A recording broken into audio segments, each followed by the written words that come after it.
ब्रह्मांड की अनंत खामोशी में लगभग 4.6 अरब वर्ष पहले एक अद्भुत घटना शुरू हुई।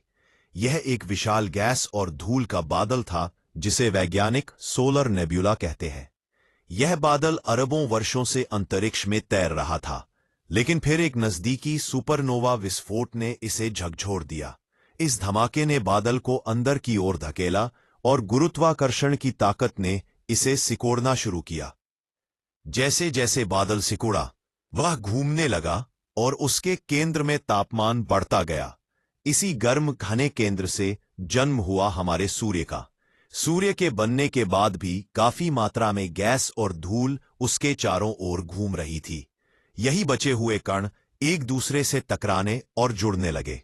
पहले छोटे छोटे ठोस कण बने, फिर बड़े टुकड़े जिन्हें हम प्लैनेटेसिमल्स कहते हैं। करोड़ों वर्षों तक लगातार टकराव और गुरुत्वाकर्षण के प्रभाव से इन टुकड़ों ने मिलकर एक बड़ा पिघला हुआ गोला बनाया। यही था प्लूटो अर्थ, यानी पृथ्वी का प्रारंभिक रूप। उस समय की पृथ्वी शांत नीली नहीं थी, बल्कि एक उग्र आग से भरी दुनिया थी। सतह पर चारों ओर पिघला हुआ लावा फैला था और वातावरण जहरीली गैसों से भरा हुआ था। फिर हुआ एक ऐसा घटनाक्रम जिसने पृथ्वी के भविष्य को हमेशा के लिए बदल दिया। लगभग 5-7 अरब वर्ष पहले मंगल के आकार का एक दूसरा ग्रह थिया पृथ्वी से टकरा गया। यह टक्कर इतनी शक्तिशाली थी कि पृथ्वी का एक बड़ा हिस्सा अंतरिक्ष में बिखर गया। इन्हीं टुकड़ों ने मिलकर हमारा चंद्रमा बनाया।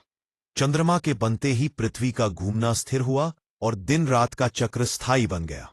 समय के साथ पृथ्वी धीरे धीरे ठंडी होने लगी।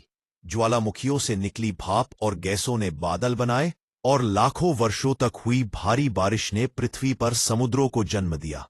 इन्हीं समुद्रों में रासायनिक प्रतिक्रियाओं से जीवन की पहली कोशिकाएं बनी और यहीं से हमारी धरती जीवन का घर बन गई।